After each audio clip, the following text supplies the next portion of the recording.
ఆశ్చర్యం ఏమిటనంటే రైతుల తరపున మేము చేసే ఈ కార్యక్రమం అడ్డుకుంటూ ఏకంగా పోలీసులు దీన్ని అణగదొక్కే కార్యక్రమం ఏ మాదిరిగా చేస్తారు అని చెప్పి చూస్తే ఆ నోటీసులు ఒకసారి చూపించండి, ఒకసారి ప్లే చేయండి ఒకసారి.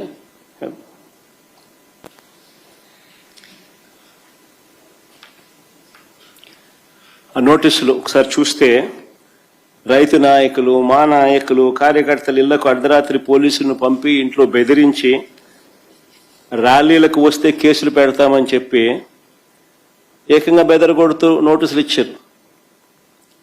కాకాని గోవర్ధన్ సంబంధించిన కాకాని గోవర్ధన్కి ఇచ్చిన నోటీస్ అది. ఇంకా ముందు అమ్మ, ఇది కురసాల కన్నబాబు అన్నకి ఇచ్చిన నోటీస్ అది. ఈ పక్క లేళ్ళ అప్పిరెడ్డికి ఇచ్చిన నోటీసు, అంబటి రాంబాబుకి ఇచ్చిన నోటీసు, ఇంకా ఆ పక్క అనంత వెంకటరామరెడ్డికి ఇచ్చిన నోటీసులు. రైతుల తరపున రైతులకు తోడుగా వైఎస్ఆర్ కాంగ్రెస్ పార్టీ నాయకులు పార్టిసిపేట్ చేస్తే ఇచ్చిన నోటీసులు నేను మీకు చూపిస్తా ఉన్నా. ఏం తప్పు అని అడుగుతా ఉన్నా. అంటే రైతులు ఏమైనా పర్వాలా, ఏమి నాశనం అయిపోతా ఉన్నా కూడా ఎవరు నోరు విప్పకూడదా?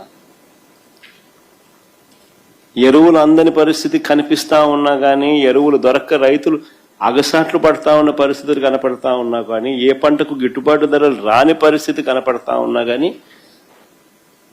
వాళ్ళ తరపున మాట్లాడకూడదా? ప్రజాస్వామ్యం అనేది ఏ రకంగా ఖూనీ కాబడతా ఉందన్న దానికి ఇవన్నీ నిదర్శనాలు. అసలు రైతులు రోడ్డు ఎక్కాల్సిన పరిస్థితి ఎందుకు వచ్చింది?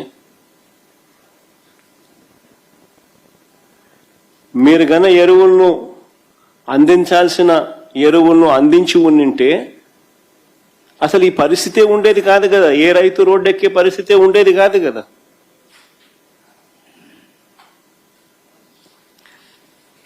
మీరు స్కాములు చేయకపోయినంటే ఎరువుల విషయంలో ఈ పరిస్థితి వచ్చి ఉండేది కాదు కదా.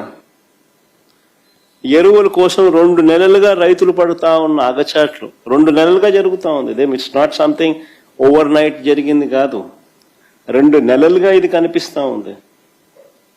2 నెలలుగా రైతులు పడుతా ఉన్న అగచాట్లు దీనికి సాక్ష్యం కాదా అని అడుగుతాం.